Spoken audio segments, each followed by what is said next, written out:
Halo teman-teman, saya George Christian Purba dari kelas 12 MIPA 1. Nah, teman-teman, materi kali ini yang saya akan bahas adalah materi yang berjudul tentang lembaga penegakan hukum yang ada di Indonesia.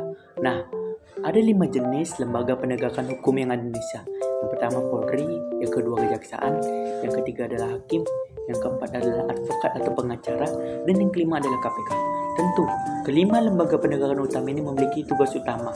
Nah, salah satu tugas utamanya adalah menindaklanjuti oknum-oknum yang menyalahgunakan wewenangnya sebagai anggota kepemerintahan. Contohnya seperti bupati yang menyalahgunakan wewenangnya, yaitu korupsi, wali kota yang korupsi, bahkan DPR juga bisa korupsi. Nah, salah satu kasus yang akan saya bahas adalah kasus Tom Lembong. Mari kita bahas lebih lanjut. Ini Tom Lembong, bankir dan pebisnis Indonesia, pernah menjadi penasihat ekonomi dan penulis pidato Gubernur Jakarta Joko Widodo pada tahun 2013. Ia pun menjadi Menteri Perdagangan 2015 sampai 2016 sebelum bergeser ke posisi Kepala BKPM sampai 2019.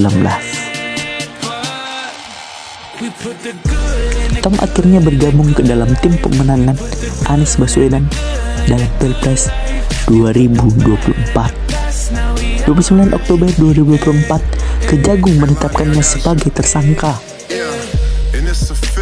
dugaan tindakan pidana korupsi impor gula di Kementerian Perdagangan tahun 2015 sampai 2016. Pada tahun 2015, Tom diduga memberikan izin impor gula kristal mentah atau GKM kepada perusahaan swasta yang bernama PT Angel Product atau AP sebanyak 105.000 ton untuk diolah menjadi gula kristal putih atau GKP.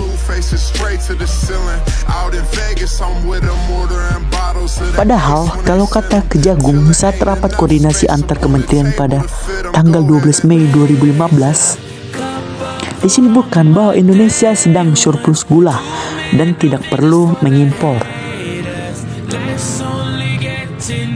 Penyidik menilai izin ini menyalahi aturan karena yang boleh mengimpor GKP itu hanya perusahaan BUMN.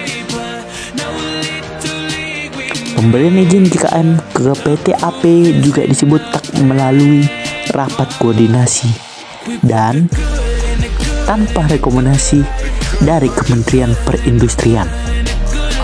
Pada tanggal 28 Desember 2015 saat rapat antar kementerian di bawah Kemenko Perekonomian, yang dibahas adalah Indonesia kekurangan GKP sebanyak 200.000 ton dalam rangka menstabilkan harga gula dan memenuhi stok gula nasional. For your information, selain Tom, tersangka lainnya adalah Charles Sitorus, Direktur Pengembangan Bisnis PT Perusahaan Perdagangan Indonesia atau PPI, anak usaha BUMN. Pada November sampai Desember 2015, PT PPI mulai beroperasi. Charles memerintahkan stafnya untuk rapat bersama 8 perusahaan gula swasta untuk membahas kerjasama impor GKM dan diolah menjadi GKP antara PT PPI dengan perusahaan. Januari 2016, Tom menandatangani surat penugasan ke PT PPI yang isinya untuk memenuhi stok gula nasional dan menstabilkan harga gula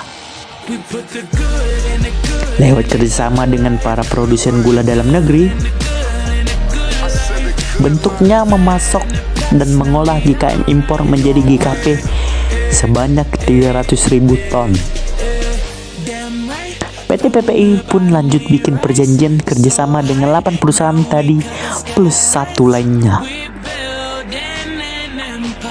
Impor GKM untuk 9 perusahaan pun disetujui oleh Tom. Menurut penyidik Jamdus, seharusnya yang diimpor GKP saja langsung, bukan GKM. Dan pihak yang boleh melakukan impor GKP hanya PT PPI selaku perusahaan BUMN. Persetujuan impor pun dibuat tanpa rekomendasi dari Kementerian Perindustrian dan tanpa rapat koordinasi. Para perusahaan swasta lalu mengolah GKM menjadi GKP. Namun mereka justru menjual gula ke masyarakat lewat distributor dengan harga 16.000 per kilo, di atas harga eceran tertinggi yakni 13.000 per kilo.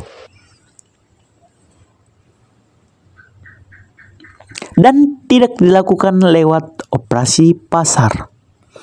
Dari pengadaan dan penjualan gula, PT PPI mendapat fee sebesar 105 perak per kilo. Kejagung menaksir kerugian negara yang timbul kurang lebih 400 miliar, dihitung dari nilai keuntungan perusahaan swasta tadi.